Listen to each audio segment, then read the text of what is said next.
Now I am become death, the destroyer of worlds. Hey guys, welcome to Entertainment Talk Nation. This is Rob. This video, we're going to do March to the King. Yes, we have not done it in about a week. 2 weeks ago, I did the Godzilla video for his birthday, and that was like, you know, kind of the starter for the March of the King for the month of November. So we're going to finish out the month and talk about a topic that was requested by a user.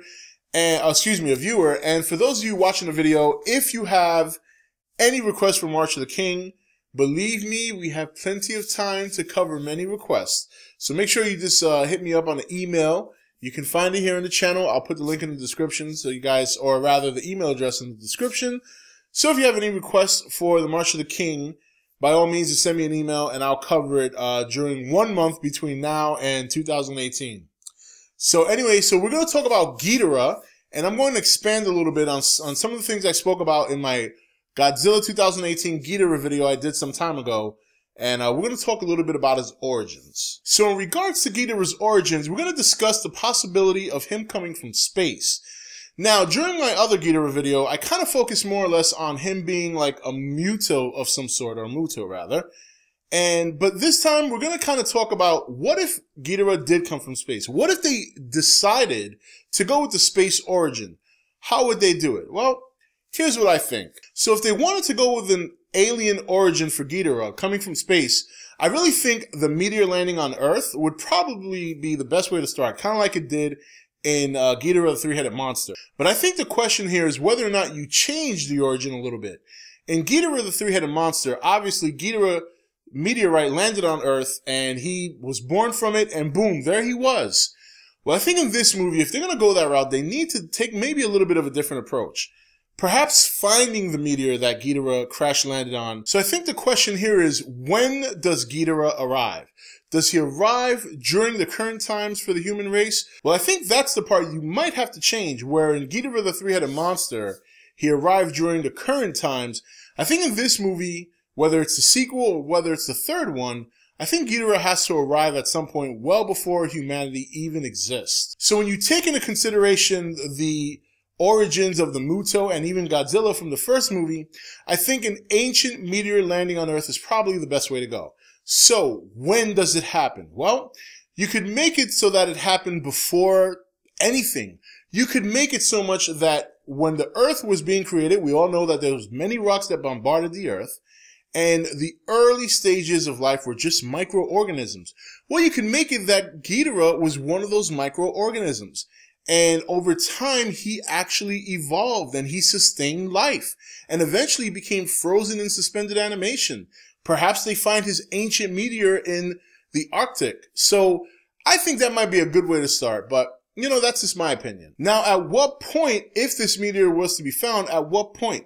Well, considering that I think Ghidorah is going to be in the third movie, I think the best time to discover him would be towards the end of the second movie. A combination of the other monsters waking up, combined with the fact that Earth, or human I should say, humans, are now studying this meteorite they just found. And they've realized that this is one of the earliest meteors that ever hit the Earth. And they think this is an astounding discovery. But they don't know that within this large meteor lies a destructive creature. And that kind of sets the tone going into the third movie. That's just me speculating. Anyway, tampering with the meteorite, trying to study it and things like that, eventually wake Ghidorah. And once he's unleashed and he goes on a rampage, they immediately consider him some sort of space monster because they don't really know too much about him. All they were studying was the meteorite. They had no idea that something was inside. So now they start to think that maybe he's from space, but over time, slowly throughout the movie, they discover that he was an organism that originated on Earth and actually lived throughout the millions and billions of years leading up into humanity. And I think that would be a pretty good way to keep some of his space originality without necessarily banking on everything coming from space. Yes, he was part of a meteor, just like in Three-Headed Monster.